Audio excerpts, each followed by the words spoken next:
Kami bernafas, kami boleh berdiri sebagaimana kami ada. Semua karena kasih karunia Tuhan. Karena itu ajar kami untuk hidup menyenangkan hati-Mu, untuk hidup tidak mengecewakan Tuhan. Agar kami mengejar kesuksesan bukan hanya di dunia ini, tapi sampai pada kedatangan Tuhan kali yang kedua. Itu adalah satu pencapaian yang tertinggi bagi kami Tuhan. Terima kasih Bapa.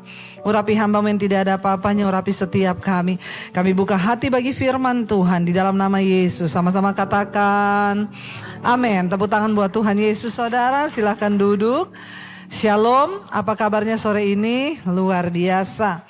Iya, hari ini kita belajar tentang bagaimana kebiasaan ya dari seorang yang sukses dipakai Tuhan dengan luar biasa. Saya percaya saudara, kita semua, siapa yang pengen sukses di sini angkat tangan? Yang gak pengen sukses pulang saja.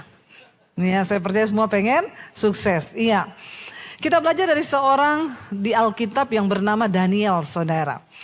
Jadi dia namanya tercatat di Alkitab karena ada sesuatu yang luar biasa dari hidupnya yang perlu kita pelajari. Dan perjanjian lama harus tetap kita baca. Ya, jangan anggap bahwa perjanjian lama ini episode yang sudah berlalu dan kita gak perlu baca. Karena Alkitab itu adalah satu rangkaian. Dari perjanjian lama kita belajar tentang banyak hal. Tentang sifat Allah, tentang pelajaran yang berharga. Bagaimana kesuksesan, bagaimana kegagalan orang-orang di dalam mengikuti Tuhan. Nah, akan dibahas hari ini tentang kisah suksesnya Daniel. Kenapa Daniel itu sukses? Kita tahu bersama saudara, pasal dan kitab Daniel ini dimulai dari ketika pada tahun yang ketiga pemerintahan Yoyakim, Raja Yehuda. Pada waktu itu Nebukadnezar dari Babel datang ke Yerusalem dan menyerbu Yerusalem. Dan Tuhan mengizinkan pada waktu itu Yerusalem ditaklukkan oleh Nebukadnezar dan rajanya. Raja Yehuda pada waktu itu diserahkan ke dalam tangan Nebukadnezar. Bahkan bukan hanya itu, dia menjarah semua rumah, peralatan di rumah Tuhan itu dijarah. Kita tahu dulu bait suci itu peralatannya semua emas murni saudara. Itu diambil dibawa ke Babel. Bukan cuma emas dan semua perlengkapan di rumah Tuhan. Beberapa orang dari Israel itu pun mereka dibawa ke pembuangan di Babel. Dan pada waktu itu saudara, Raja Nebukadnezar bertitah kepada kepala istananya yang bernama Aspenas. Dia bilang begini, kamu ambil dan pilih beberapa orang di antara mereka. Orang yang punya hikmat, yang dia itu punya bakat, yang hidupnya itu luar biasa. Ambil mereka untuk bekerja di istana raja. Yang lainnya dibawa ke Babel sebagai pembuangan, mereka kerja paksa. Tapi beberapa orang yang punya hikmat Tuhan diambil untuk kerja di istana raja. Ini kisah dari awal dari kitab Daniel ini. Dan ada 4 tokoh di dalam kitab Daniel yang namanya sangat terkenal. Yaitu Daniel, Sadrak, Mesak dan Abednego. Apakah ada nama saudara di dalamnya? Puji Tuhan, suami saya ada. Namanya Daniel, makanya saya pilih dia jadi suami. Kalau Zulkifli kagak. Ayo kita lanjut Daniel pasal yang ke-6, kita lihat di sana. Saudara, yang namanya Daniel ini baru dibawa. Mereka ini orang baru. Ya, di dalam bisnis, di dalam berpolitik, ya ini adalah politik satu negara ini, satu bangsa. Bahkan di dunia apapun, yang namanya orang baru itu pasti disirikin, iya apa iya? Ditanya ya, ini orang baru atau orang lama? Orang Sulawesi, nggak bahaya tah? Nah, bahaya ini orang Sulawesi ini saudara. Ya, kita lihat di sana. Ayat Daniel pasal yang ke-6 ayat yang kedua mulai. Kita baca. Lalu berkatalah Darius ya. Ayat yang kedua, lalu berkenanlah Darius mengangkat 120 orang wakil-wakil raja atas kerajaannya. Mereka ditempatkan di seluruh kerajaan. Ini yang menjadi bupati-bupati dan wakil-wakil raja pokoknya. Membawahi mereka diangkat pula 3 pejabat tinggi. Dan apa? Daniel adalah salah satu dari ketiga orang itu. Bayangkan ini seorang yang diambil, dia menjadi pembuangan. Dari Yerusalem, dari Yehuda. Dibawa ke Babel, tetapi tiba-tiba dikasih jabatan. Bahkan jadi orang terpilih 3 orang yang memiliki kekuasaan tertinggi setelah raja. Wow nggak saudara? Wow. Ini luar biasa.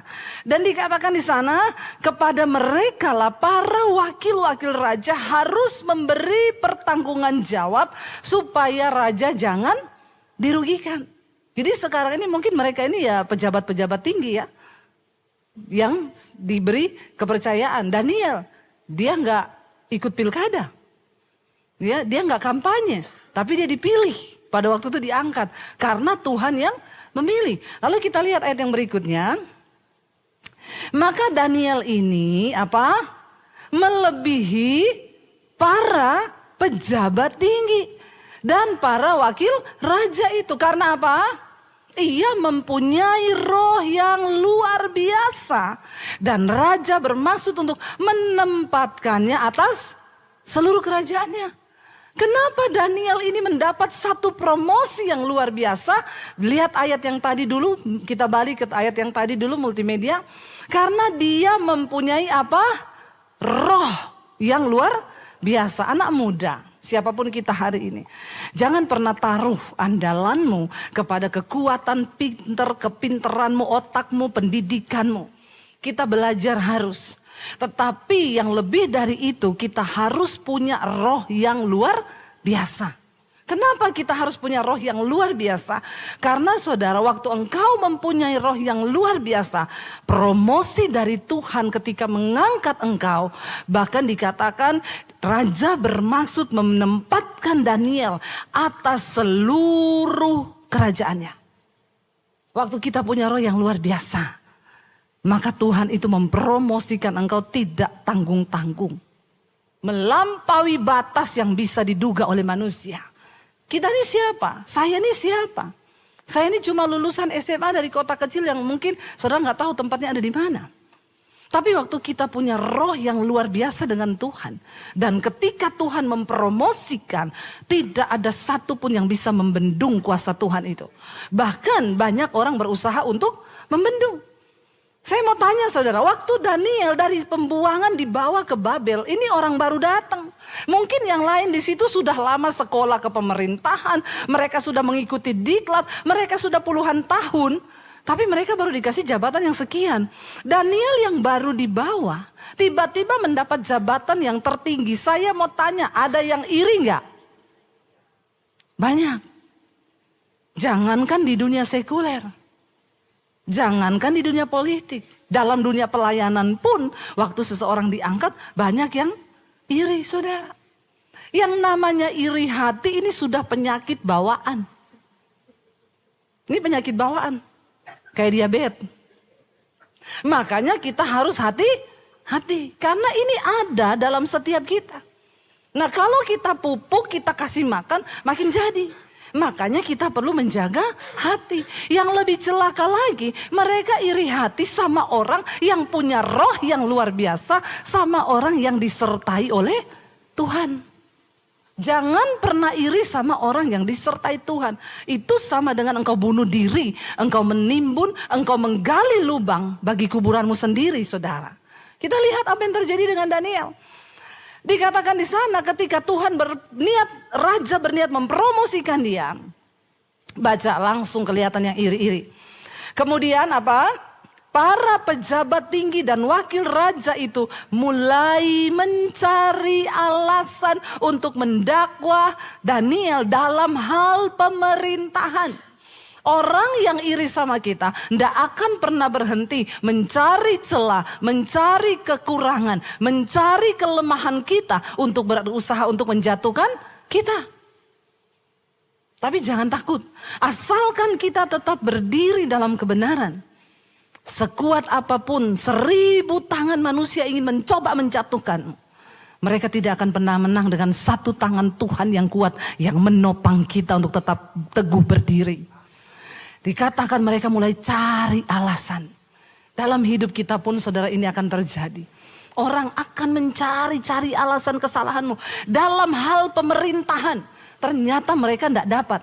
Tetapi mereka tidak mendapat alasan apapun atau suatu kesalahan. Sebab apa? Daniel itu setia dan tidak ada didapati suatu kelalaian atau suatu kesalahan padanya. Sebab dia takut Tuhan. Waktu mereka tidak dapat, ayat yang berikutnya, apa yang mereka lakukan? Maka berkatalah orang-orang itu, kita tidak akan mendapat suatu alasan dakwaan terhadap Daniel. Kecuali dalam hal ibadahnya kepada Allahnya. Orang itu kalau sudah iri, dengki, sirik, mereka nggak dapat kesalahan. Yang benar pun akan dijadikan salah. Karena iri. Bayangkan loh, yang mereka temui satu-satunya celah. Kecuali dalam hal ibadahnya kepada Allahnya. Dan waktu orang takut Tuhan, ada orang berusaha untuk menjatuhkan, engkau berurusan dengan Tuhan loh saudara. Hati-hati saudara, hati-hati. Lalu apa yang dikatakan saudara? Kemudian bergegas-gegaslah para pejabat tinggi dan wakil raja itu untuk menghadap raja. Serta berkata kepadanya, ya Raja Darius. Ya. Jadi Nebukadnezar itu adalah sebutan untuk raja seperti kita presiden. Tapi namanya adalah Darius. Kekalah hidup Tuhanku. Lalu mereka bilang apa di sana? Ya, ayat yang berikutnya, semua pejabat tinggi kerajaan ini, semua penguasa dan wakil raja, para menteri dan para bupati telah mufakat supaya dikeluarkan kiranya suatu penetapan raja dan ditetapkan suatu larangan agar barang siapa yang dalam 30 hari menyampaikan permohonan kepada salah satu dewa atau manusia kecuali kepada tuanku ya raja, maka ia akan dilemparkan ke dalam gua singa. Saudara lihat, ketika orang terus mencari alasan untuk menjatuhkanmu saudara, tetaplah fokus kepada Tuhan. Tidak usah pedulikan, tidak usah digubris. Yang terpenting hubungan kita dengan Tuhan, roh kita tetap terjaga dengan Tuhan. Mereka itu datang menghadap kepada raja. Hati-hati juga sebagai pemimpin. Karena banyak orang di bawah kita itu yang cari muka. Yang bermuka dua. Aduh, muka satu aja udah susah diurus, apalagi dua ya. Bener gak? Apalagi ibu-ibu ini. Bayangkan kalau mukanya dua, skincare-nya mahal loh. Muka satu aja susah dirawat, apalagi dua. Bener gak?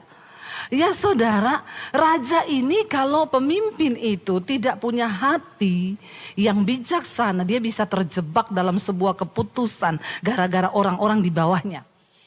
Ya, jangan suka kalau dipuji. Orang yang biasanya suka memuji, itu biasanya sesamting saudara. Makanya saya kalau dipuji orang, bu tambah cantik, pret. Biasa aja. Jangan terlalu tergiur dengan pujian. Jangan terlalu dinikmati pujian itu. Ya biasa aja. Apalagi kalau ada orang mulutnya manis. Harus hati-hati bawahan itu. Kalau saudara sebagai seorang pemimpin, berhati-hatilah. Apalagi kalau istri mulai bermulut manis, itu pasti ada maunya. Suami saya ketawa paling kenceng loh. Bahaya ini ya. Tapi saya gak pernah bermulut manis sama dia saudara. Ya. Dan saudara lihat waktu mereka mulai mengeluk-elukan raja. Tidak ada seorang pun loh yang layak untuk disembah. Kecuali engkau. Karena engkau yang paling mulia. Rajanya ini cuma dipuji sedikit. Udah makan puji. Akhirnya dia terumpan. Lalu mereka bilang apa? Oleh sebab itu raja, engkau harus keluarkan sebuah larangan. Buatlah suatu surat perintah yang tidak bisa diubah. Menurut undang-undang orang Media dan Persia yang tidak bisa dicabut kembali. Mulai ini masuk saudara. Rancangan jahat anak buah masuk kepada bos. Nah, ini bos harus punya kebijakan untuk menimbang. Apakah ini keputusan yang dibikin benar atau salah? Harusnya kan tanya, loh emang kenapa? Orang kan punya hak mau berdoa sama Tuhan, ya terserah. Tapi karena udah kelepek-kelepek dipuji tadi, engkau yang paling mulia. Maka semua orang harus menyembah engkau. Hati-hati sama pujian.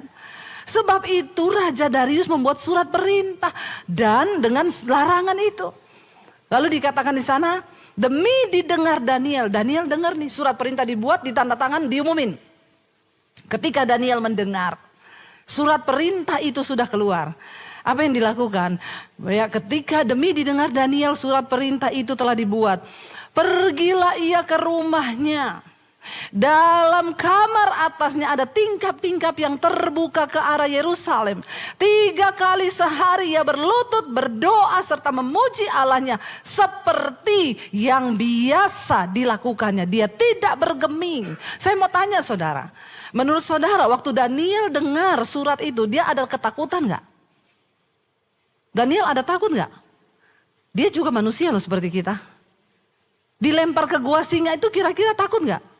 Nggak usah tanya Daniel deh, saudara kalau dilempar ke gua singa, saudara berani? Enggak, dia juga pasti takut. Karena dia tahu bahwa dia selalu menyembah Tuhan 3 kali sehari. Tapi Alkitab berkata, waktu Daniel dengar surat itu sudah ditok, raja sudah mengeluarkan perintah itu, balik dulu ke ayat tadi. Dia bergegas pulang ke rumahnya. Dia masuk ke kamarnya, dia berlutut di situ, dia memuji menyembah Tuhan seperti yang dia biasa lakukan 3 kali dalam sehari. Lalu orang-orang itu bergegas-gegas masuk mendapati Daniel yang sedang berdoa dan bermohon kepada Allahnya. Karena memang itu yang mereka tunggu. Orang iri itu suka lihat orang jatuh. Dia tunggu dia mau masuk kamar nih. Mereka udah hafal jamnya. Sampai mereka tahu loh. Ya, orang tuh kalau iri, kalau sirik, dia pantau terus hidup kita.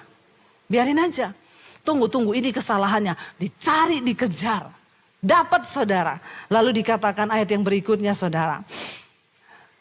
Kemudian mereka menghadap raja dan menanyakan kepadanya tentang larangan raja. Raja, bukankah engkau sudah bikin satu ketentuan bahwa orang yang mencari yang lain, berdoa kepada yang lain, menyembah kepada yang lain selain daripada raja, maka dia akan dihukum dengan dilempar ke gua singa. Raja, ingat ya, perkara ini sudah engkau tanda tangan menjadi undang-undang Media dan Persia dan itu tidak dapat dicabut kembali.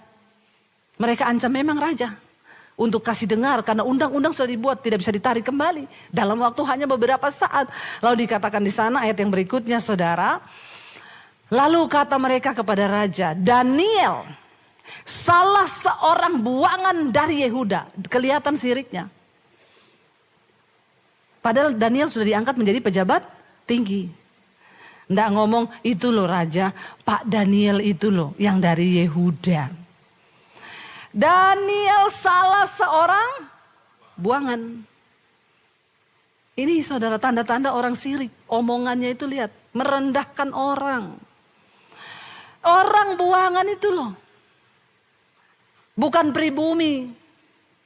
Dia itu gak tahu dari mana pribulan. Salah seorang buangan dari Yehuda. Ya, tidak mengindahkan tuanku ya raja. Dan tidak mengindahkan larangan yang tuanku keluarkan. Tetapi 3 kali sehari dia mengucapkan doanya. Lalu apa yang terjadi saudara? Setelah raja mendengar hal itu maka sedihlah ia. Dia gak menyangka kalau yang mereka mau jebak itu Daniel, orang kesayangannya, orang pilihannya, orang yang benar-benar dia anggap punya roh yang luar biasa ini. Raja sedih saudara, tapi dia gak bisa buat apa-apa. Dia cuma bisa nyanyi, aku terjebak, aku tertipu, aku terperangkap dalam egomu. Itu toh sudah terlanjur, hukum sudah dibuat, undang-undang sudah disahkan. Nggak bisa ditarik kembali. Nangis raja, sedih. Kenapa Daniel? Kenapa Daniel? Dan ia mencari jalan untuk melepaskan Daniel. Bahkan sampai matahari terbenam, sampai malam ia masih berusaha untuk tolong Daniel. Sering kali Tuhan izinkan orang yang berniat tolong kita pun tidak diizinkan Tuhan. Nggak dapat jalan untuk tolong kita. Supaya apa saudara? Supaya di situ pertolongan itu hanya datang dari tangan Tuhan yang kuat. Nggak diizinkan loh, raja sudah berusaha. Ini siapa? Pemegang kekuasaan tertinggi. Dia bisa melakukan apapun. Makanya jangan andalkan manusia. Sehebat apapun pangkatnya, tetap andalkan Tuhan. Amin saudara. Jangan engkau menyedihkan hati Tuhan. Sehebat apapun pejabat yang dekat dengan kita, jangan pernah andalkan. Tapi tetap andalkan Tuhan. Cuma Tuhan yang sanggup. Lalu bergegas-gegaslah orang-orang itu menghadap raja serta berkata kepadanya, ketahuilah ya raja, bahwa menurut undang-undang orang Media dan Persia, tidak ada larangan atau penetapan yang dikeluarkan raja yang dapat diubah. Mereka ancam raja gantian. Jangan pernah kau rubah, karena itu menurut undang-undang sudah sah. Ini akan demo besar-besaran ini. Demi seorang Daniel, saudara. Lalu dikatakan di sana, sesudah itu raja memberi perintah. Lalu diambillah Daniel, dilemparkan ke dalam gua singa. Berbicaralah raja kepada Daniel. Allahmu yang kau sembah dengan tekun, dialah kiranya yang melepaskan engkau dari mulut seorang raja yang tidak mengenal dan tidak menyembah Allah. Bisa keluar sebuah kata-kata iman karena melihat ketekunan iman Daniel. Karena melihat kesungguhan hatinya Daniel kepada Tuhan. Dan dia menyadari bahwa ternyata dengan kekuasaan tertinggi yang dia punya, dia pun tidak sanggup mengeluarkan Daniel dari hukuman gua singa itu. Makanya dia berkata, berbicara raja kepada Daniel, Allahmu yang kau sembah dengan tekun, dialah kiranya yang melepaskan engkau. Dan ini menjadi sebuah ujian iman yang luar biasa. Lalu dikatakan apa? Maka dibawalah sebuah batu diletakkan pada mulut gua itu. Lalu raja mencap itu dengan cincin materai dan dengan cincin materai para pembesarnya, supaya dalam hal Daniel tidak dibuat perubahan apa-apa. Nggak bisa ditangguhkan hukuman itu. Siapapun yang coba melepaskan Daniel tidak sah. Waktu cincin materai itu dipakai untuk mengesahkan satu perkara, nggak boleh dirubah. Itu aturannya. Lalu dikatakan di sana ayat yang berikutnya. Lalu pergilah raja ke istananya. Dia berpuasa semalam-malaman itu, nggak mau makan raja. Karena sedih hatinya akan Daniel. Dia tidak menyuruh datang penghibur, biasanya malam raja berpesta makan, datang penyanyi dangdut, ya, datang semua itu ya goyang ngebor di depan raja, tari perut, sudah semua datang. Namanya juga raja. Malam itu raja bilang, aku ndak mau makan, aku puasa. Tidak ada satupun penari yang boleh masuk untuk menghibur, dan ia tidak dapat tidur. Betapa raja bersedih karena Daniel. Waktu orang yang benar, saudara, diizinkan Tuhan. Seringkali Tuhan akan izinkan engkau, tidak ada satupun yang akan tolong. Jadi kalau hari ini engkau merasa tidak ada pertolongan di hidupmu, percayalah Tuhan sedang izinkan itu. Supaya kau menatap ke atas dan berkata, Tuhan cuma engkau satu-satunya harapanku. Cuma itu yang Tuhan mau. Dia gak mau yang lain. Supaya imanmu tertuju kepada dia dan berkata, engkau satu-satunya harapanku Tuhan. Tidak bisa ku andalkan siapapun manusia. Lalu lihat saudara, raja cuma tidur hanya beberapa waktu mungkin. Pagi-pagi sekali waktu dia terbangun, masih subuh fajar baru menyingsing. Bangunlah raja, tidak pergi ke dapur cari sarapan. Karena dia sudah puasa dari sore, dari siang. Dia tidak pergi ke mana-mana cari siapa. Langsung raja menuju pergi ke buru-buru ke gua singa. Karena dia sangat mengasihi Daniel. Waktu sampai di gua singa saudara. Ketika ia sampai dekat gua itu, berserulah ia kepada Daniel dengan suara sayu. Karena tidak berharap ada jawaban. Pasti Daniel sudah mati. Dengan suara yang sedih dia bilang, Daniel, hamba Allah yang hidup. Allahmu yang kau sembah dengan tekun. Telah sanggupkah ia melepaskan engkau dari singa-singa itu? Suaranya nyaris tak terdengar karena sedih. Dan tiba-tiba dia mendengar jawaban dari Daniel berkata begini, ya raja, kekalah hidupmu. Saudara, apapun keadaanmu hari ini, waktu kau percaya pada Tuhan, dia beri engkau kekuatan untuk memberikan jawaban kepada orang-orang yang ingin menjatuhkan hidupmu. Dengan lantang engkau bisa berkata bahwa Tuhan adalah satu-satunya penolong yang luar biasa. Lalu apa yang Daniel katakan saudara? Dia berkata begini. Ayat yang berikutnya, Allahku yang telah mengutus malaikatnya untuk mengatupkan mulut singa-singa itu. Sehingga mereka tidak mengapa-apakan aku. Karena ternyata aku tak bersalah di hadapan Tuhan. Nomor 1, dan juga aku juga tidak bersalah terhadap Tuanku ya Raja. Aku tidak melakukan kejahatan. Pastikan hidup kita benar di hadapan Tuhan. Pastikan sikap hatimu benar di hadapan Tuhan. Cuma orang-orang yang hidup benar di hadapan Tuhan yang akan mengalami pembelaan di hari-hari yang terakhir ini. Enggak perlu takut apapun perubahan zaman. Enggak perlu takut apapun yang akan terjadi. Bagian kita berdoa, berjaga-jaga. Jaga hati tetap kudus di hadapan Tuhan. Daniel bilang, Tuhan telah menolong aku karena aku terbukti tidak melakukan kesalahan di hadapan Tuhan. Dan tidak juga melakukan kejahatan terhadap Tuanku Raja.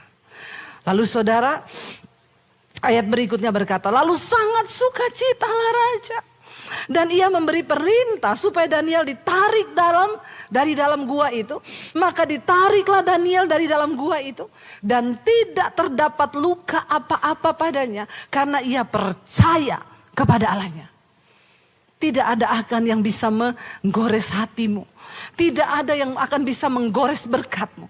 Tidak akan ada sesuatu yang bisa merampas apapun dari hidupmu. Kalau Tuhan tidak izinkan, waktu kau percaya kepada Tuhan, Dia menjadi pelindungmu saudara. Ayat berikutnya berkata saudara. Lanjut ayat yang berikutnya. Raja memberi perintah. Lalu diambillah orang-orang yang telah menuduh Daniel. Dan mereka dilemparkan ke dalam gua singa. Baik mereka maupun anak-anak dan istri-istri mereka. Belum lagi mereka sampai ke dasar gua itu. Singa-singa itu telah menerkam mereka. Bahkan meremukkan tulang-tulang mereka. Waktu engkau iri hati pada orang yang diberkati Tuhan. Engkau sedang menggali kuburan bagi dirimu sendiri. Jangan pernah berbuat jahat. Jangan pernah iri kepada orang. Jangan pernah merancangkan sesuatu yang jahat di hatimu. Sebab itu sama dengan engkau menimbun murka Tuhan atas hidupmu sendiri. Walaupun raja gak bisa tolong. Tuhan itu gak pernah kurang cara untuk melakukan pembalasan dengan murkanya saudara. Orang-orang itu mati diterkam singa. Bahkan keluarga dan anak-anaknya. Lalu dikatakan apa di sana saudara? Raja akhirnya memberi perintah saudara.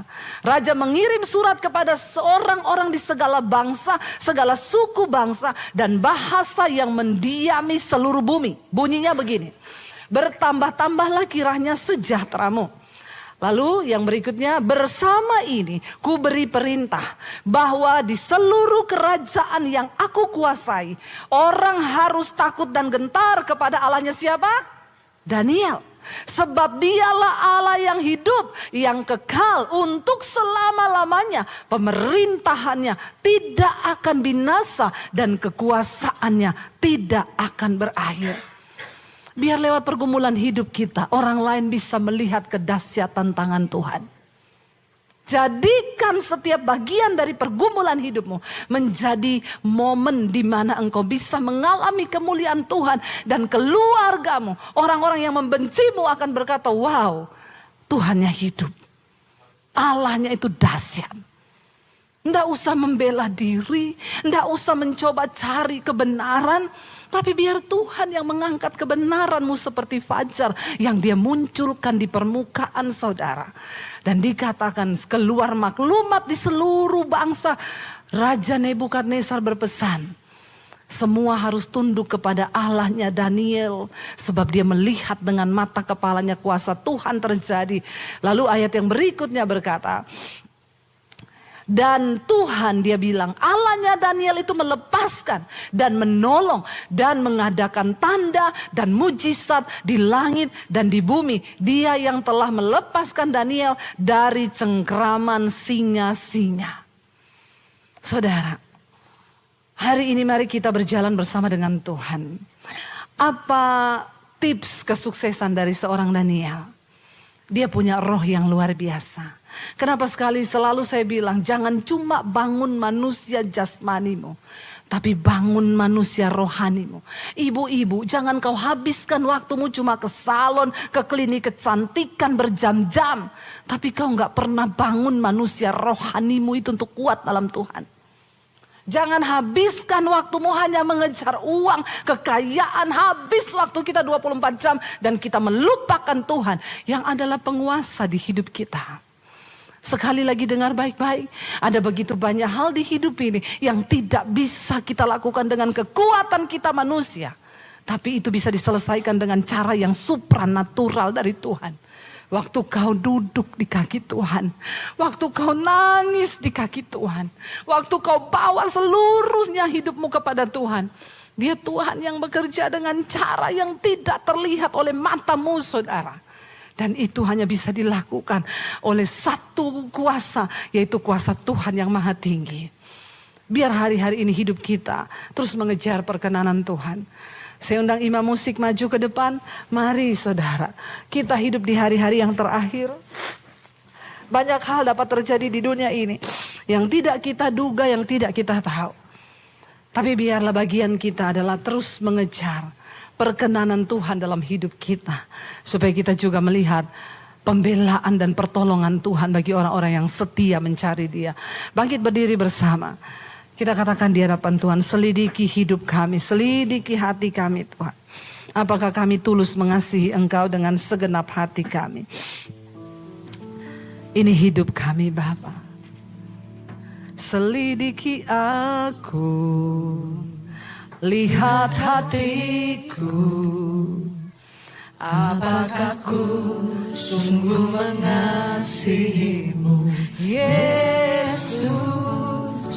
Kau yang maha tahu dan menilai hidupku. Tuhan, selidiki hati kami. Biar kami mau berjuang Tuhan. Sampai pada akhirnya Engkau dapati kami setia. Bahwa kami terus berjaga-jaga hari-hari ini. Biar iman kami hanya tertuju kepada Tuhan. Sebab kami percaya tangan Tuhan yang kuat sanggup menopang kami. Sanggup menopang anak cucu kami. Kami berdoa buat keluarga besar kami dimanapun mereka berada. Beri roh takut akan Tuhan. Buat anak-anak kami Tuhan. Agar mereka hidup dalam takut akan Engkau. Supaya tidak ada satupun yang tertinggal ketika Tuhan datang kembali menjemput setiap kami. Di tengah dunia yang bergejolak ini Tuhan, biar iman kami semakin teguh kepada Tuhan, mencari Tuhan dan perkenanan Tuhan. Mari buka hati dan tanganmu Bapak Ibu. Terimalah kiranya berkat, rahmat, anugerah dari Allah Bapa, cinta kasih dari Tuhan Yesus Kristus turun atas hidup kita mulai hari ini. Bahkan sampai kali yang kedua Tuhan Yesus datang kembali menjemput setiap kita. Dan nama kita semua tercatat di dalam kitab kehidupan. Di dalam nama Tuhan Yesus Kristus kita semua yang percaya diberkati, disertai Tuhan. Mari katakan bersama, amin, amin, amin. Hatiku selamanya ku cinta Kau, Yesus, selamanya.